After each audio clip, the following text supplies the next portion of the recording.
Thank you, Sarah, and good afternoon, everyone. My name is Amin Idris, and I work for the African Union Development Agency.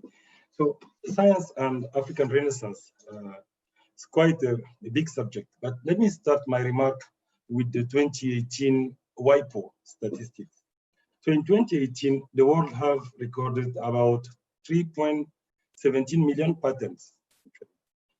And if you look at the numbers, China alone registered 1.3 million, while the United States have recorded about 600,000 patents.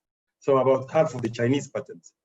Africa overall recorded only 12,500 patents, out of which South Africa actually accounted for more than the half, 7,000, followed by Morocco, 2,200.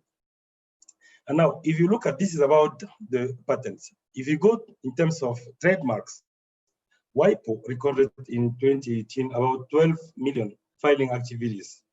And China, again, accounted for about 46% of all filing activities for trademarks. But here, there is an interesting indicator to watch out. South Africa has increased, actually, its filing activities for trademark in 2018 by 36% year on year. And it has performed as part of the top 10 worldwide for application class count by unit of GDP. So it is also worth to note that trademarks filing activities by sector is dominated mostly by agriculture and clothing from China, health from the US, and research and technology for European countries. Now, as for the industrial design, in 2018, WIPO recorded about 1.2 million filing activities.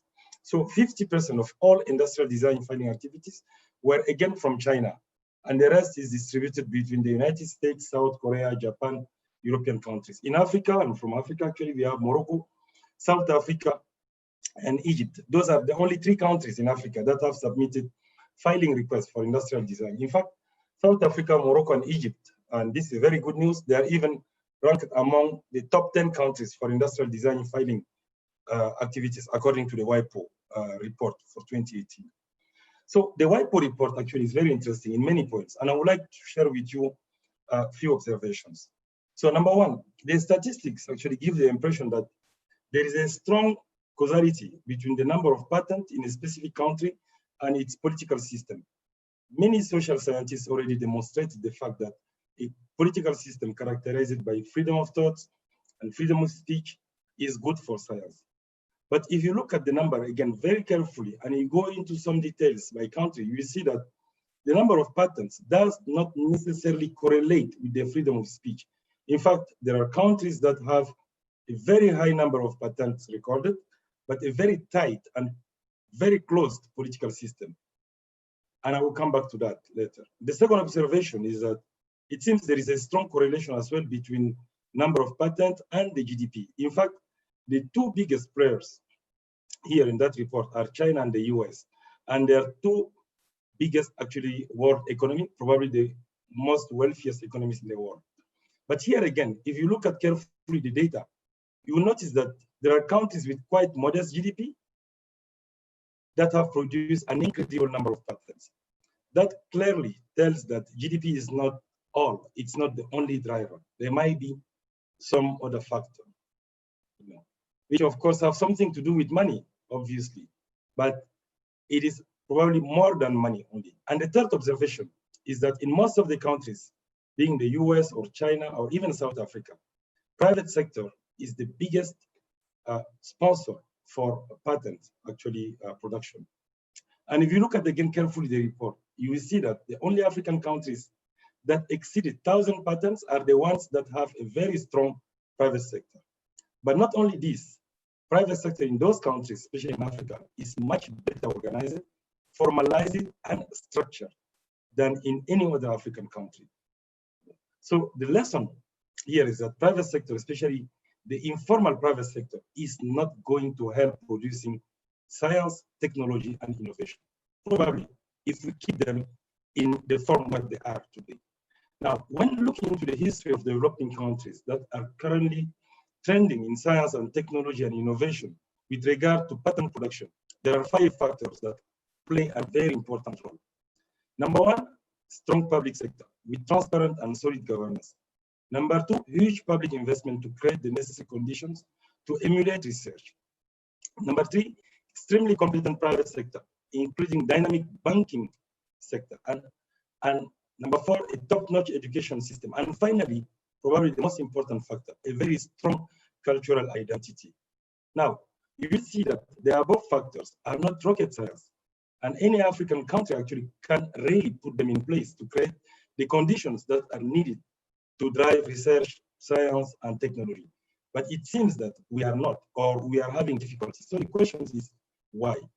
My response would be, actually, we need to go back to the challenge of governance. Governance looks very easy. It might be probably also the most difficult thing to implement, given the historical background of our countries and all the disturbances that come from the illegal European occupations of our territories. So good governance may mean many things, but I would like to keep the most significant. It means balanced, transparent, and rigorous way of getting public sector to work. But this is not the case today here. We have really difficulties. So, and to bring my second point here, because our governance system is quite actually weak, our public sector in most of our countries is dysfunctional.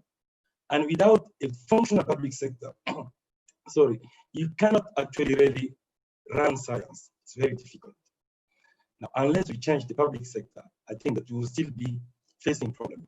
My third point is that because of our governance challenge, which actually lead us to have quite weak public sector, we ended up having as well a dysfunctional private sector. Our private sector is not working.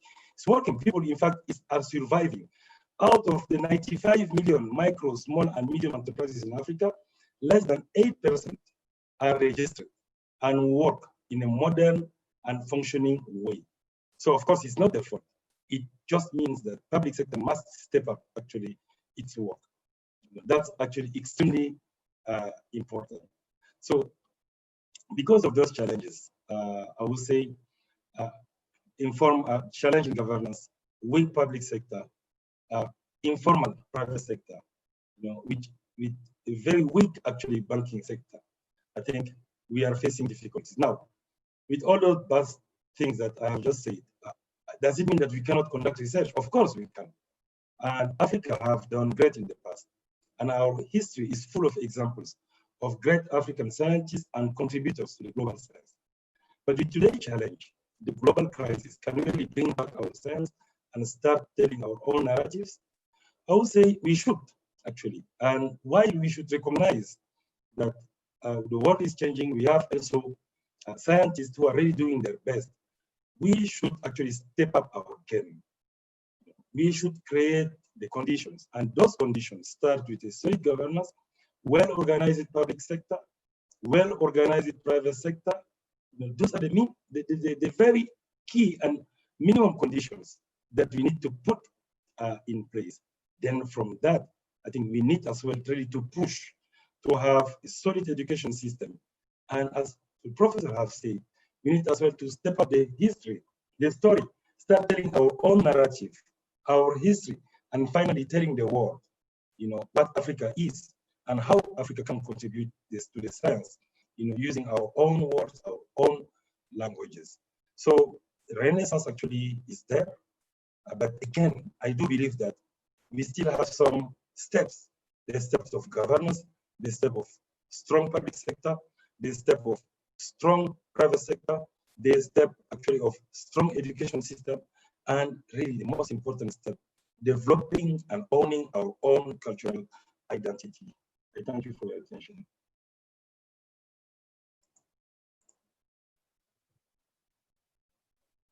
Thank you so much, Mr. Adoum. Those were wonderful remarks. Just quick reminders before I call on our next speaker.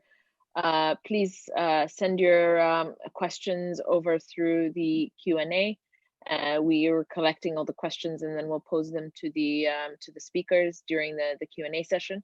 For those of you that are listening on YouTube Live, there's also a mechanism there for you to be able to submit your questions there. We're also monitoring that channel. So please feel free to send your questions to our speakers, and we'll address them during Q&A. Next, I call on Professor Kondo.